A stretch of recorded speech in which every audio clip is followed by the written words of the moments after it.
He is a classroom teacher, and he's passionate about developing ways to best merge the old with the new. John has designed Doulos. Is that correct, John? I mean, it's ancient Greek, so I guess it's Doulos or Dolos. Doulos? Okay. Finding the Journal of Odysseus, an immersive ARG alternate reality game designed to augment his 7th grade students' exploration of Homer's Odyssey. He also co-designed Blind Protocol with Paul Darvasi, an inter-school ARG for his 9th grade students that instructs on research skills and privacy related to current events. He's also developed lessons to teach commercial games like Her Story as literary text. His game-based learning work has been featured on National Public Radio's Mindshift, Edutopia, several books from Carnegie Mellon's ETC Press, and Peter Lang Publishing, BAM Radio Network, and District Administration Magazine. John is a member of the IGDA, Learning and Education Games Special Interest Group, and he regularly speaks on issues relating to education, particularly game-based learning. He believes games are natural learning engines that both augment traditional methods of learning and are essential learning experiences themselves. I am excited, John. So we are happy to have you. I read that, like I said, and I was like, that was blowing me away. I talked to my son about it. I'm like, you're never going to believe this. So here you go. Welcome. Well, thanks for having me. Can everyone hear me pretty well? Great. Awesome. As Amy said, I do a lot with games in the classroom, both using commercial games and games in my own design, which is what I'll talk about tonight. I guess I would say that I'm like using games in the classroom because I think we need to kind of mix up the way we do education, but also because I think they're one of the best ways to teach. So what hopefully you can walk away with tonight is a little bit more about how making your own games and creating these kind of new immersive experiences is not as hard as it may seem. I won't say it's easy, but it's not exactly as difficult as it may seem. To begin, we're going to be talking about alternate reality games, which are kind of an amorphous kind of subgenre of games, and we'll get more and more into them as we go. So don't worry about it if it seems really complicated and kind of different. That's totally normal. But let's talk about the most important thing tonight, which is me. But mostly me really means like my daughter Anara, who is going to turn 4, but she's really a mini 14-year-old. And then I have my little daughter Cordelia, who's about to turn 2, and she's a gigantic goofball. And that's my wife Allison, who's also a teacher. I teach at Notre Dame High School, which is an all-boys high school in West Haven, Connecticut. I just through a quirk of fate have always taught at boys' schools, and this is my first year there. And I teach mostly 9th grade and a little bit of 10th grade. So a good question to ask is always why game-based learning? Because teachers are always kind of strapped for time, and we always have all kinds of curricular pressures and time pressures that we need to deal with. So it's always good to, I think, advocate for what's best. And game-based learning, I do believe, is the best practice for students. So this is Eric Zimmerman. He's one of many kind of game theorists and game-based learning theorists and academics who's out there. But I think he nicely kind of summarizes why games are so integral to the human experience when he says, like music, telling stories, and creating images, playing games is part of what it means to be human. Games are perhaps the first designed interactive systems our species invented, which is a way to say that we've always played games, and I think we always will play games, even though it takes many different forms. So what's great about games is that I think they do teach a wide variety of things. They teach collaboration, competition, critical thinking, creativity, design, whether you're looking at a game and thinking about how you could change it, or also how it's put together, multiple different types of literacies depending on what format the game is in, choice management, which is another way of saying executive functioning, which is one of those big learning buzzwords, empathy, there's a lot of research about that, And this is a really big one for me, is that games teach students and people who play them to embrace failure and resilience. I mean, anyone who has talked to a student that suffers from giving up at the first road bump in their work, they're probably one of the same ones who is going home and failing again and again and again at Fortnite repeatedly. And they don't see that as a problem at all. So games do a really good job of leveraging failure in a way that traditional education actually does the opposite. We tend to make it as painful as possible. And of course, mastery. We've all gotten better at a game that we love over time. And I'll link to it, and I'll put up on my Twitter. But basically, you can look at more and more research coming out every day that games are doing a fantastic job of teaching all of these things, and it's becoming very evidence-based and very science-based. It's not just a gut feeling anymore. It really is research-backed. So this is usually what we think of when we think of a gamer. We think of someone who's, probably male, probably white, probably isolated and addicted. And hopefully I can change at least a little bit of your mind real quick if you maybe feel that a little bit, or more likely, someone, colleagues, others, administrators who feel that way.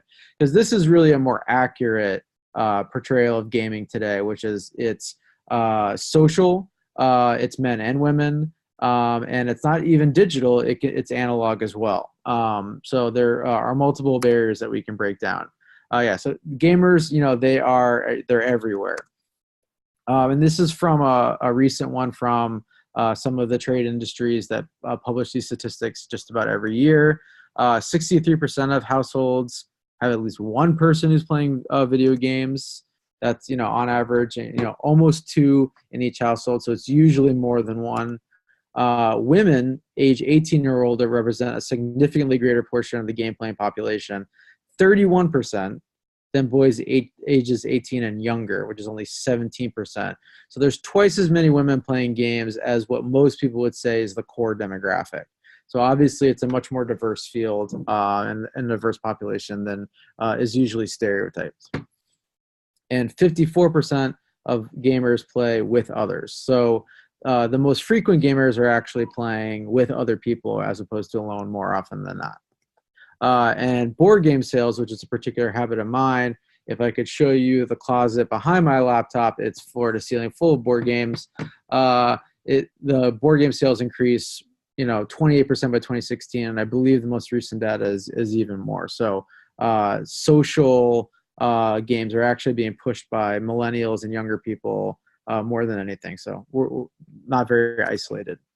So I also do games as text, and if you're interested in that, please just contact me. I'd be happy to tell you more about it, because games are text and they can be used just in the same ways that we would for a literary text or a traditional text. So it is there. But what we're here to talk about is a very kind of niche one, which is ARGs. That one in the middle, alternate reality games. And there is a little bit of confusion sometimes, and it happens a lot because they're all pretty new and pretty niche, is that augmented reality in the corner there, as you can see, that is when you put on maybe some type of goggle that I know Microsoft is developing, or you use your phone or your iPad to project digital images on the real space around you. ARGs can use augmented reality things, but it's slightly different, and I'll talk about exactly what that looks like. So what's great about alternate reality games is that it can be played by yourself and with a group. It can be played online and in the real world. And in fact, it's kind of a mix and a spectrum that kind of falls within all 4 of those different categories, depending on who's playing it, what the design is, and what the experience that you want to create is. The easiest way that I could define alternate reality games, and they're kind of hard to pin down because they can take many, many different forms, is an interactive network narrative that uses the real world as a platform. So another way to put it is that if you can communicate with it, if you can create it to transmit information in some way, it can be used in an alternate reality game. That means social media, email, a message scribbled on a whiteboard. It basically, if you can communicate with it, it's part of an ARG. So what's great about that is that it blurs fiction and reality. And one of the fun parts of an ARG is that it is hard to tell on purpose within the narrative what is real and what is not. It purposely masquerades as reality. And that's the fun. The fun of it is you're pretending the game is not a game. And one of the central design kind of mantras is, this is not a game. So it's very common for the designers who put an ARG out in the wild, or for if you're using it for your classroom, it's often you don't acknowledge that a game is going on. And that's part of the fun. So how does it show up in the digital world? This is with like codes and ciphers, fake websites that you might create to put out there that are part of the game. Physical ones, like this is from one of the more recent ones I did, where it's fake game related posters and news signs posted around the school campus that lead players to the next part of a clue or a game. Taking over messaging and announcement materials in the school as part of the game. And again, it's all about hiding the fact that you're actually playing a game, and that's where a lot of the fun comes in. So my first example with this was I did a smaller version one with my 7th graders called Dolus Finding the Journal of Odysseus. And what that really came from was I wanted to make Odysseus feel, okay, we study him as a hero. We study him as kind of like the Batman of the ancient Greek world, where he's the guy that doesn't have superpowers, but he's smarter than everybody, can always find a way out of problems. But I wanted to make that, stick with the 21st century world that we're all living in. So I want them to be a problem solver and be that cunning instead of just talking about being that clever and cunning. And that was really where it came from. And I kind of went down this rabbit hole of building these puzzles and wanting them to feel challenged and stuck like Odysseus was. And then it kind of grew and grew and grew. And then all of a sudden, just one day I had it and it was created. And you can read more about that if you want by contacting me. I'll be happy to answer questions. And also on my blog, thealternateclassroom.org, I have a couple journal and posts about the blog that go into detail about how I created that and put it together. So Blind Protocol, which is what I'll focus on tonight, because that's the most recent one and it's slightly bigger, is a project that I made with Paul Darvazi, who's a partner of mine, another teacher who coincidentally jumped into the same type of game design space for his students. And we happened to meet at a conference, realized we were doing the same exact thing, and we wanted to join forces and create something. So Blind Protocol came from an urge to teach students cybersecurity, privacy, and surveillance. All of these things that in 2014, 2015 were starting to bubble up into the mainstream kind of news. And as we went on, it was more and more in the news every day. However, part of it was we wanted to really try to defeat the digital native myth, because, and I do call it a myth, because our students are very good at certain things about the 21st century, but they don't really see the big picture and they can't really connect the dots. And so some education really is necessary there, but we wanted to make it immersive.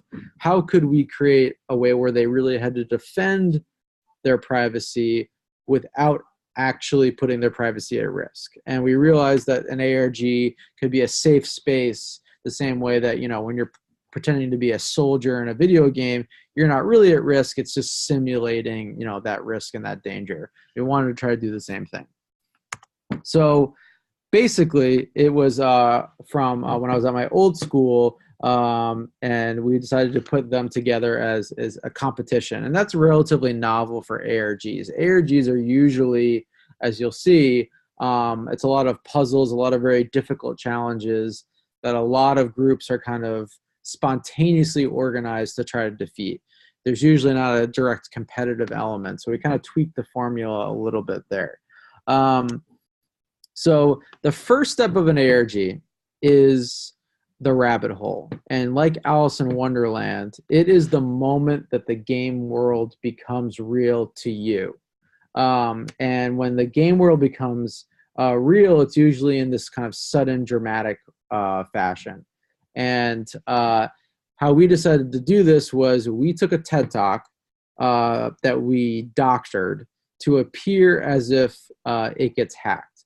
But before that happened, we did the most dramatic and dangerous thing a teacher can do, which is we got a phone call, we answered it, and then we left the room and we never came back.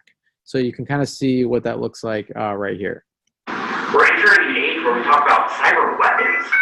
In fact, hello? Yeah, understood.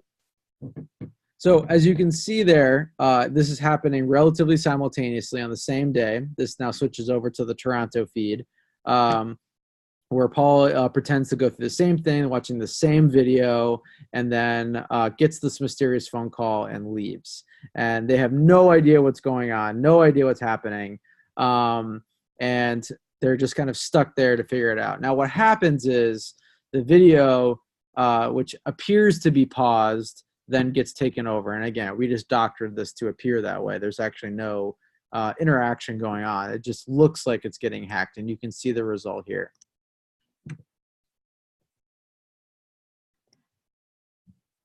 Oh yeah, sorry. Before I want to go on, I wanted you to watch Benny over here. So Benny is kind of in the normal mode that you would see for a student.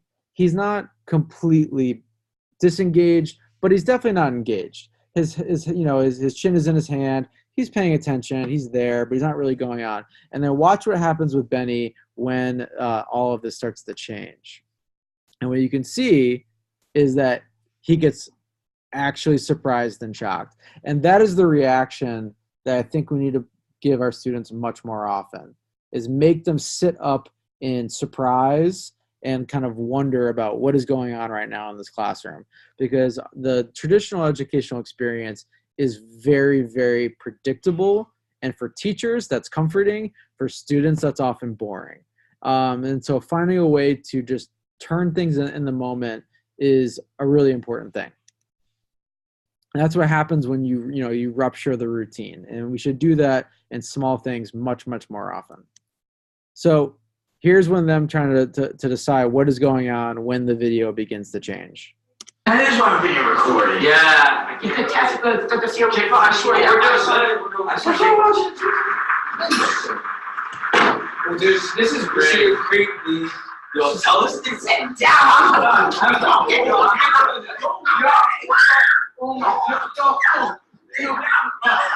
So yeah, they completely freak out. I had lied to them and told them that this video was part of like PD, where I needed to record myself teaching, and they again totally didn't even think about it. It was completely accepted, which is interesting about how quickly people today are allowing themselves to be surveilled on such an easy basis without even really thinking about it. So they freak out, they check their mail, and then that leads them into like this first contact with the mysterious entity who runs the game. And in a traditional format of an alternate reality game, there's usually some type of antagonist who is mysterious and is kind of running things. And a lot of times that's just a cutout for the designers and the people who are running the game. Which are often called the puppet masters. So Horus was kind of our stand-in antagonist slash kind of kind of handler of all the students involved.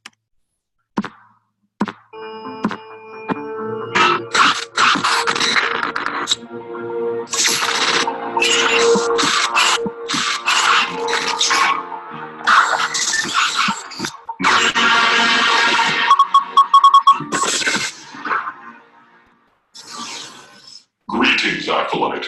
We are Horus. You have never met us, and you never will. We, of course, know exactly who you are. We know everything about you. We know where you were born. We know where you live. We know your favorite websites. We know your financial information, your math grade, and we know all your online aliases. We are everywhere, and we have been watching you. We are watching you right now. We have eyes and ears in every corner of the planet. We have assessed your data and have determined your profile to be ideal for our purposes. So he goes on to, be very spooky and mysterious, and then this is all just kind of narrative flavor to kind of, drop them into the world of the game. They thought everything was normal, and then all of a sudden there's this new, kind of science fiction-y world that they're kind of dropped into. And that's usually that rabbit hole of an ARG. And the ARGs that you might find in the wild, which are usually fan-made, there's some commercial ones, but it's a difficult thing to commercialize, as you'll see. And for the same reason, it's a difficult thing to just transplant into another school. So I'll talk a lot about less about how you could do this particular ARG and more about how you can make an ARG that fits your community, your classroom, your environment. And it goes on to just kind of, then say, okay, you are now in this program and you have to follow these rules and move along step by step. So we decided to run this over 30 days, probably about 28, probably 25 class days, and our schedule synced up to be able to do this. And we decided to break it into 4 kind of phases. We call the acolyte phase, the analyst phase, architect phase, operative phase, which are all designed about what was the chief objective for each one and the chief challenges for each phase. That all lasted about a week. So the acolyte phase, this was focused on critical thinking and collaboration. And this is what they were immediately dropped to at the end of the video. They were basically given kind of 4 complex riddles that were then split in 4 different pieces between all the students. They then had to solve these different riddles. They realized that they all had different pieces of information because, as you'll see, one of the best things about alternate reality games is that it allows you to just throw the students into problem-solving phase. And then I literally, in the case of this first phase, that first day, was not even physically present. And most of the time throughout this phase, we would take on this role of like, look, I'm just like you guys. Horace, took control, of my life. He's forced me to do his bidding. I don't really know a whole lot more than you guys do. And it kind of forces them to have to solve the problems themselves. There's no cheat codes. There's no way to look up the answers. They just have to do it. And once they kind of realize that they can't short circuit it like they usually try to do in school, which is, flipping to the back of the book and looking for the answers, going online to schmoop or whatever to avoid reading, they realize they just have to do it. The kind of blinders go on and they just kind of get into problem solving mode in a way that I think they often don't in more traditional work, which is, part of the appeal. Also, it's engaging and fun, which is one of the main motivators as well. So this is kind of what the riddle would look like. They had some weird binary that turned into binary code that they could translate. And this was fragmented pieces of a riddle that would lead them to different places around my school. So for example, the only mother of crusaders looks answer. They would begin to kind of look around, realize that, they are crusaders, it's their school. My former school only had 1 female headmistress back in the day. They went to see where all those portraits were, and that led them to where she was looking, which led them to a secret USB drive that had the next piece of the puzzle on it. And then once they collected all 4, they realized on each one it had a different piece of a riddle that they had to then piece together in the right order. And that led up to look under 10, and turn the stone to flesh, which was a play on what sarcophagus meant. All this kind of Egyptian imagery was really just flavor to kind of make it more mysterious. And then here's an example of that problem solving in action. So they are trying to figure out what this means. What does look up to look under 10 and turn the stone to flesh mean? And just watch them kind of in action. So they're sitting there, they're testing out theories, they're drawing on the board, they're running out to go look in a place to see if it was real, they're trying different orders of the words to see if that's exactly the format they want to do. But most importantly, I'm not doing anything. I'm just watching.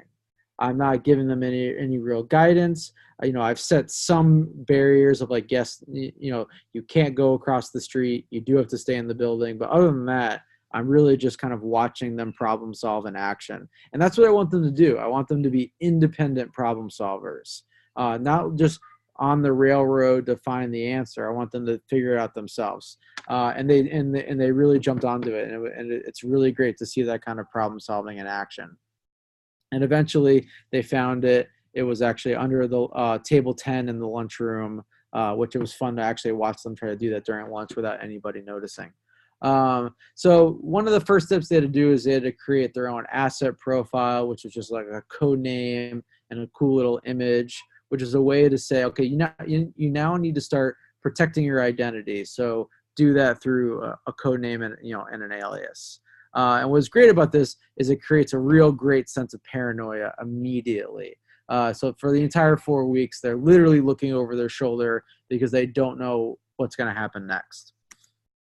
And so this graduated them into rank 2, which was the more research phase. So we gave them kind of a list of a bunch of different topics, people, events, concepts within the umbrella of cybersecurity, privacy, and surveillance. And we originally had this idea of using Digo, which was like a bookmarking thing. It didn't work, and it's just an interesting way of realizing that not everything is gonna work the first time around. And we eventually changed that to just be tagging articles in a Google Doc that they all populated as a group. And they basically had a timer, which was kind of done through Twitter, kind of antagonizing them, as well as an actual countdown clock that they had to collect all of these different articles and research based on these tags and then get them in the document. And actually going back, we had this idea that we wanted them to create like this trove of data and information. And it didn't work because what we found that they had this Google Doc full of articles about this, all these different topics. But when it came time to actually start using that research to create little, research projects, which I'll talk about for the next phase, it didn't work that way. And one thing we realized is that that's not really how the students of this age work, but it's also not how anybody works really in the internet age. When you have a topic that you need to research, you just ad hoc start looking for what you need. So we ended up changing that a lot on the second iteration and not really forcing them to work in that trove. And we actually ended up doing some different things the second time around as well. So the architect phase was when they started actually having to create things with their knowledge. And we opened this up in a very kind of large menu style kind of rubric. So here, what you can see here is an example. So the overall objective is that every student had to collect Bitcoins, and this was not real Bitcoins, just kind of in-game currency to move on. And to get those, they had to kind of piece together whatever they wanted as far as different choices that they could do. So for example, a video essay. Let's say they had they want to do a video essay. They could create, 3 to 5 minutes presentation. So in this rubric that they had a little description. They had possible topics that they could do, just guidance, not requirements. We gave them some examples and guides of like, here's what a good presentation might look like, suggested tools that they had access to, and then the kind of rubric stuff over here. Now, we only did mastery, and we did it completely on like a pass-fail type of assessment. And what's interesting about this is the students responded really positively to this. The idea that They didn't have to worry about grades. And here's the kind of nefarious thing about grades that all the teachers in this room, quote unquote, are familiar with is when you have grades, you have a lot of students who know exactly what type of grade they want. They're okay with that 70, they're okay with that 75, that 80, that 85, and they know how to slide into that assessment requirement and do the bare minimum for what they're happy with. With a pass-fail, it's actually really easy to hold them to a higher standard because they could not move on until they did that. So they would send in their project, it would get rejected 9 times out of 10, it would get sent back with notes, they would send it in again, it would usually get rejected one more time at least until they actually had a mastery level artifact of what they were trying to create. And they liked it and I liked it because I felt it actually raised not exponentially, but I think it raised the quality of the work, at least maybe 5% more, I would say, for most of the students. And here's some examples. They did white papers, basically mini research papers, about topics that they were interested in. They did infographics. They did kind of fact sheets about different things. We had them do kind of PSA, kind of awareness posters that were then plastered around the school. They did kind of presentations about Facebook and like your privacy and all these kinds of things, propaganda posters, usually referencing Horace. And here's an example of like a how-to video, because at the end of the day, because this is all real world information, we want this to always to be actionable, not only for them, not only for the class, but for the whole community.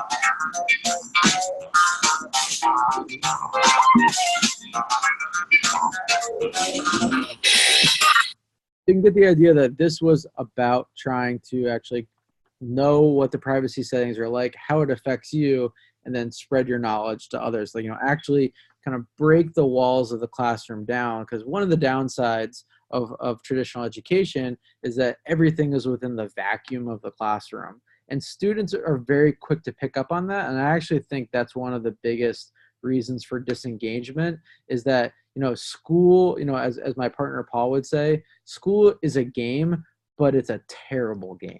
And they just quickly start playing it and they realize the stakes aren't real, so who cares? So finding ways to make it more real and more actionable is a great way to increase engagement as well. The 2013 Youth Risk Behavior Surveillance Survey says that 15% of high school kids are being cyberbullied. Kids who are being cyberbullied are often bullied in person as well. Additionally, kids who are cyberbullied have a harder time getting away from this behavior because it can occur 24/7. Cyberbullying can lead to lower self-esteem, depression, and in some cases, even suicide. Speak up about cyberbullying. Save a life. So all of theyese projects, whether they're how-to videos or the infographics, they were all very choice-based. As long as it was within the umbrella of cybersecurity, privacy, and surveillance, they could kind of go any way they wanted. And one kind of example of this was I had one student who was often very scatterbrained, disorganized, and I noticed that he was starting to work on a video about, I don't even remember what it was about. I think it might have been drones or something. And I kept looking over at him, and he wasn't getting started. And I was like, hey, Josh, you don't want to, get behind. You don't want to let your team down. You need to get those Bitcoins before that due date. And he goes, oh, I'm sorry, Mr. Fallon. I just keep looking at all these articles and like these videos about Bitcoins. Like they're so interesting. And I looked at him and I was like, Josh, why not just do a video about Bitcoins? And he actually looked at me and he goes, wait, I can do that?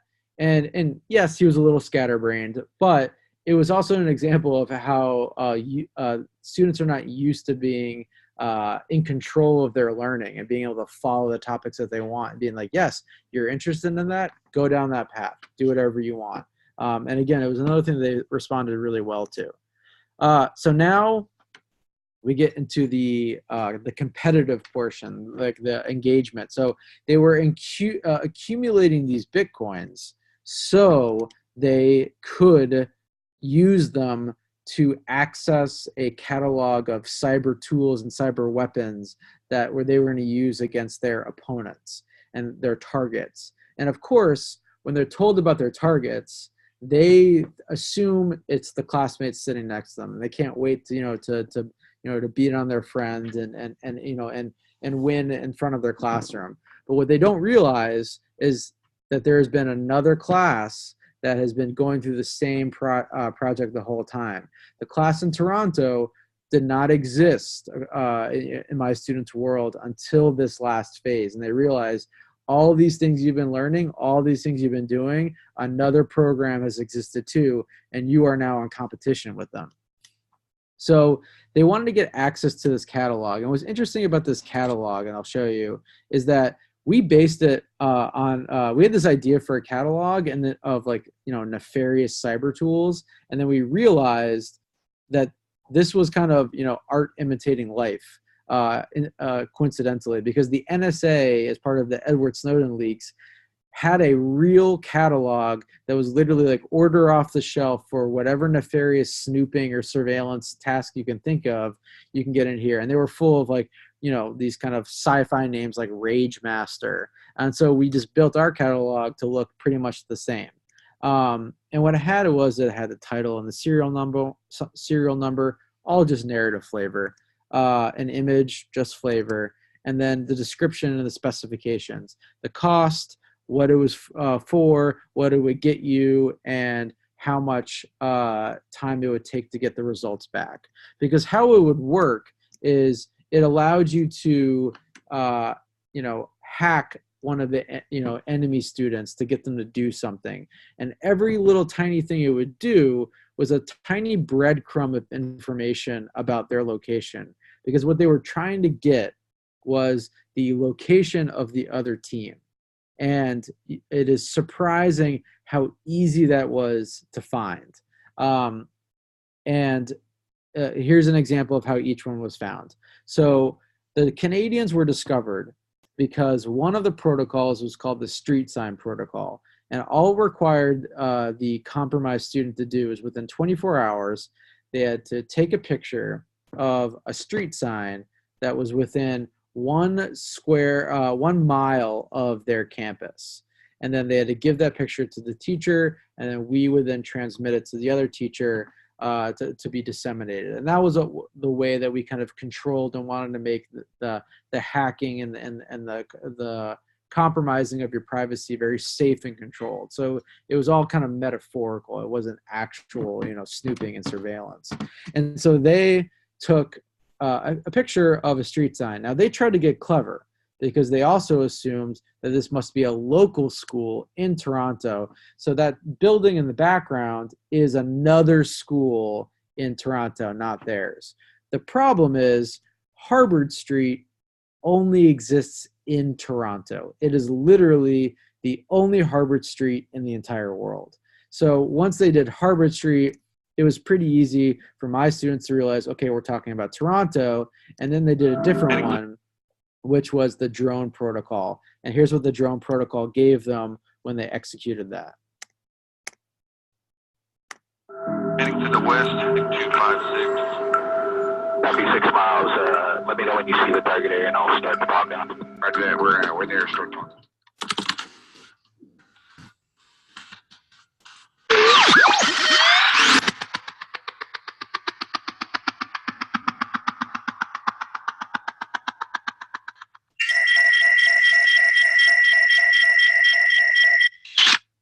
Oh, they got this picture. Now, all identifying information is scrubbed, so no single piece of evidence will give them the answer they're looking for. But once they had these two pieces, it was really easy. All they had to do was go to Toronto and then start dragging Google Maps around Toronto until they found, a campus that looked like that, and they got the answer. And we had ways to make sure that they didn't know that they had the answer right away.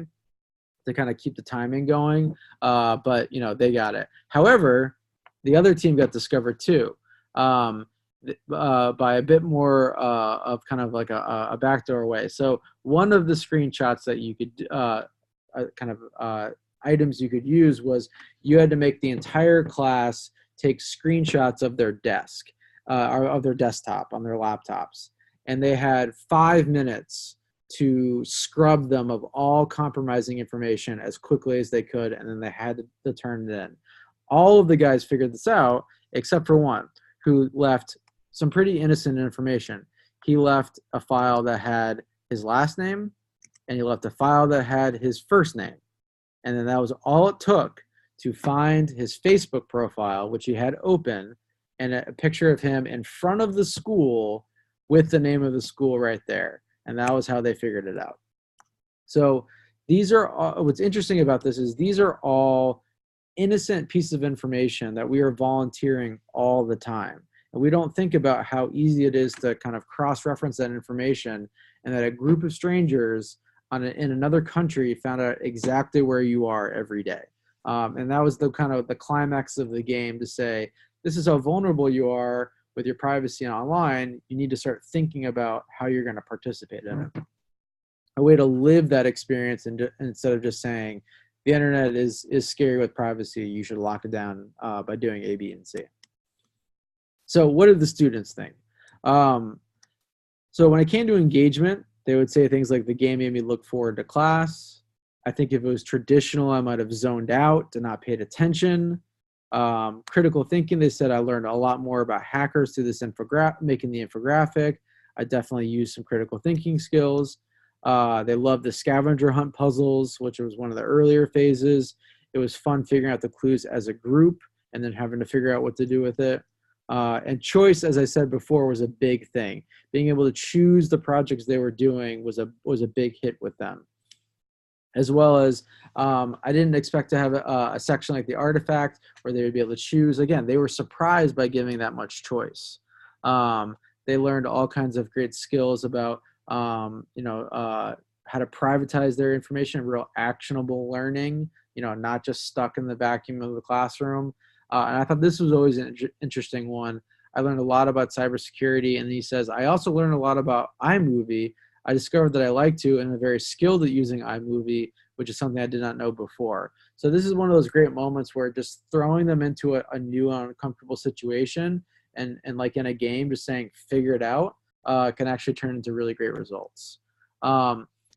Again, breaking the classroom walls, I'll skip over this because, I kind of already mentioned it before, but getting the kids out of their seats is a really important thing, and just getting them moving around, even their own building.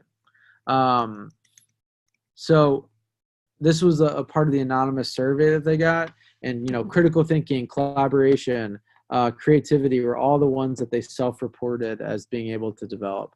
And this was important to us. From their perspective, how did they feel they compared to a traditional unit? Like if we just gave you some reading and some articles, maybe a documentary, and then told you to write an essay, which would be kind of the normal English class way of doing it, how would you have learned? And, 86% said that they learned as much or more or much more than a traditional way of doing it. Only 14% said they learned less. And again, students are not great positively and negatively at assessing exactly how much they're learning, but it was encouraging to see that it was a pretty clear minority, and we were never going to get 100% with anything that we do. So we felt that was a good return. And 50% said they learned more or much more. And that's really what we're going to, is trying to get, an increased return on our investment. So when you're thinking about building an ARG, I think a good metaphor to think about is like it's a Lego unit. All of the things that you saw, the examples that I showed, were all done with very little expert design skills. I don't know how to Photoshop. I know how to do basic editing in iMovie or a movie editor, basically just dragging and dropping clips. And it's all very easy to do with just a little bit of time. So you can get a lot of return on your investment for just a small few things. narrative, reusing the space, false documents, collaborators in the building. All of these are great ways that I'll talk about of how you can immerse your students. And then engagement with game mechanics, setting it up as quests and missions and giving them choice to move around, the puzzles. All of those are ways that you can engage the students with an ARG. So narrative and story is really great. And what's great about this is that you don't need to do a lot. You don't need to write 100 pages of scripts to get an immersive story. With the Horus example, it was all kind of just like implications and subtle hints. And then kind of like a good horror story, the students started filling in the gaps themselves. Now, you can do as little, as much as you want, but I guess what I'll say is that a little goes a long way. And what's great about games is that it gives it context. You know, we all know that, you know, tag is basically, you know, just running. And running by itself, at least to me, not my wife who loves to run, is drudgery. But as soon as you make running a game, it's tag and it's fun. So that's just what a little bit of narrative of, you know, you're it turns running into something fun for you know, just about everyone when they're a kid, at least. You know, repurpose your space, you know, by just creating the sense that they don't know what's now around them all the time can turn the school building into this like kind of boring place that they're used to. All of a sudden they don't know what's around any corner, and they might go down a hallway and all of a sudden see something taped on the wall that has all this importance and value. So using false documents, all very easy to do. If you can create a Facebook page, then you can create a false document, and creating all kinds of cool immersive artifacts to kind of create all this kind of narrative value that's going on around your students. You know, all of these are very easy to use. This Journal of Odysseus article that I mocked up for my other game was literally just taking screenshots and cutting and pasting them into a document to look like a BBC article. Like, it's really that easy. You know, use the other people in the building. Your IT guys are always really helpful in setting things up, like emails within the school system, or even just people who can be the holders of clues. You know, when you involve everyone around them, or even just a couple people, it makes it feel much more immersive. And so there's kind of three ways that I think you could think about your role in an ARG.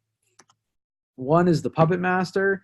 That is when you do it, and that's typically what you'll find in ARGs online, that the people who make the game are completely invisible and they never appear. They only communicate with the players of the game through the game itself. And you could do that. Like, you could create a game that has all these different things, maybe as a club, maybe as like an after-school activity, maybe as an extra credit project, that you just kind of drop the clues of the game out there and then communicate through email or through a website or through the clues of the games and just see what happens. Now, you could be what we call the diva. If you have good acting chops, my partner Paul, when he does his separate game with One Flew Over the Cuckoo's Nest, he literally appears through the game materials as the big nurse, often in disguise. And then in class, he puts on a lab coat and becomes the big nurse's henchman. So he kind of puts some distance there, and he's in character from, you know, the first bell to the end bell of the class, and then he goes back to normal. And then what I would often do, and what we did for Blind Protocol, was we would pretend to be just a pawn. Like, you know, we're in on it too. We don't know anything. We're just as under control of the big bad guy as you are. And that's the way that you can kind of communicate what's going on with the game. If you just Google game mechanics, there are so many simple things that can just add a little bit more flavor to it. And it's really just go with what you feel comfortable with and go with what you can imagine happening in your classroom. Basically, the sky's the limit as far as doing mechanics.